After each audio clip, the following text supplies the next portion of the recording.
गेल्या मागच्या महिनाभरामध्ये राज्यामध्ये गुन्हेगारीच्या घटना घडत आहेत आणि विशेषतः राजकीय गुन्हेगारी जी आहे ती सातत्याने पुढे येताना पाहायला मिळते. आरोप प्रत्यारोप होत आहेत. मात्र हे कितपत योग्य आहे राजकारणामध्ये अशा पद्धतीचं अगदी मर्डर करण्यापर्यंत ह्या सगळ्या घटना होत आहेत पुढे पाहायला मिळतात. याचाच अर्थ असा आहे की सरकारचा वचक नाही आहे आणि वचक नसल्यामुळे ह्या सगळ्या घटना घडत आहेत.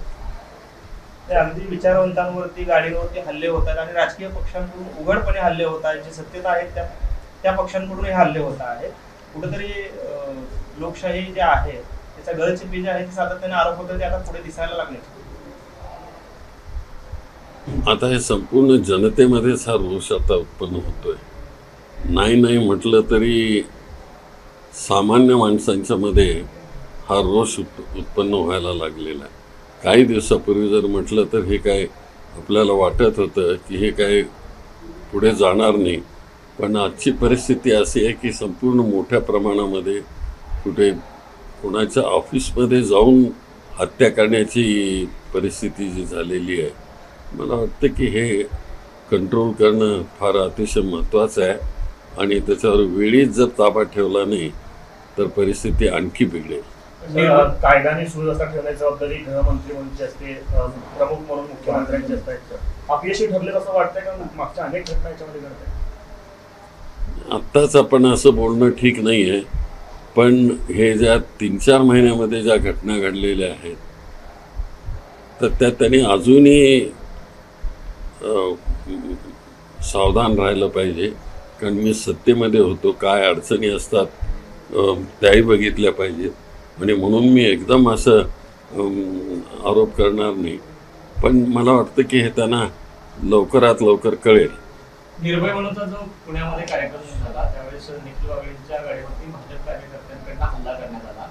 या सर्व पार्श्वभूमीवर केंद्रीय भाजप जी आहे ती पुण्यातल्या भाजपवरती नाराज दिसून येते. कुठेतरी आपलंच सरकार असताना कायदा आणि सुव्यवस्था प्रश्न निर्माण केला जातो असा त्या ठिकाणी तशी चर्चा चालू आहे. कशा पद्धतीने बघायला? नाही, मला त्याचं माहिती नाही. केंद्रीय त्यांचं सरकार आहे, त्यांच्या लोकांच्यावर आरोप प्रत्यारोप होत आहेत, ते त्यांनी बघायचं आहे. ते आम्हाला फक्त एवढंच माहिती आहे की राज्यामधली शांतता आणि सुव्यवस्था बिघडत चाललेली आहे. याची खबरदारी मुंबईपासून दिल्लीपर्यंत घेतली पाहिजे. साहेब, राज्यात ज्या घटना घडत आहेत त्या घटनेवर उद्धव ठाकरे फडणवीसांवर टीका केली की गृहमंत्री हे मनोरुग्ण आहेत, अशा पद्धतीची खालच्या लेवलची टीका होते. भाषेचा स्तर जो आहे तो कुठेतरी खालावत चाललेला आहे कारण एकमेकांवर सगळ्याच पक्षाची भाषाचा स्तर ही बिघडून गेलेला आहे. ज्या तऱ्हेनं ते बोलतायत आणि रागारागाने बोलतायत, विशेष म्हणजे जसं काय की गल्लीबोळामध्ये चेंडू खेळताना जी भाषा वापरली जाते तशा प्रकारचा कार्यक्रम हा झालेला असं होता कामा नये. संजय राऊत खासदार आहेत असं म्हणतात की राष्ट्रपती राजवट लागण्याची वेळ आता कायदा आणि सुव्यवस्थेमुळे देश राज्यात आलेली आहे. आपलं असं वाटतं की वेळ आता आलेली आहे किंवा तुम्ही या मागणीकडे?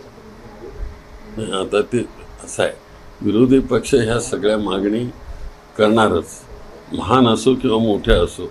त्याची किती नोंद घ्यायची हे ते सरकारने करायचं. तर आपण आज निर्भय बनवच्या कार्यक्रमाला आलेला आहात.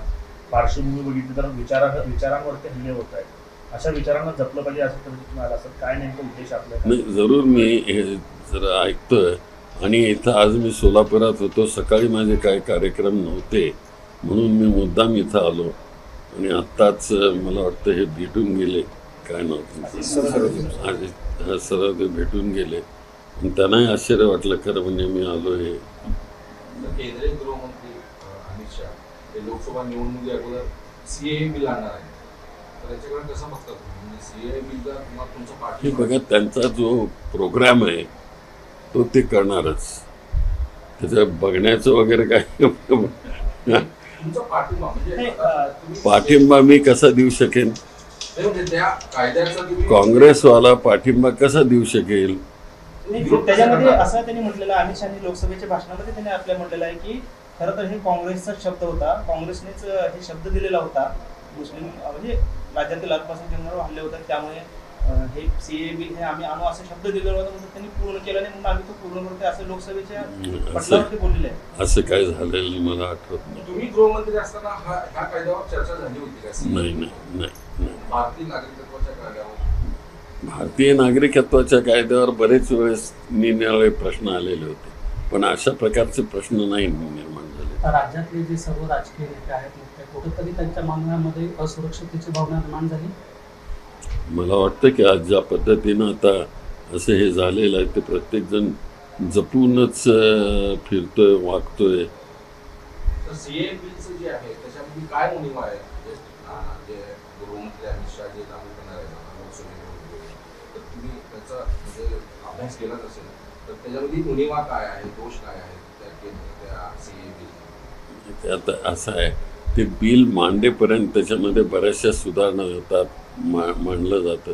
ते एकदा बिल मांडलं की बघूया मग. तुम्ही बरेच तयारीत बसले. लाईव्ह घेऊन देऊन ठेवलं. P V Narasimha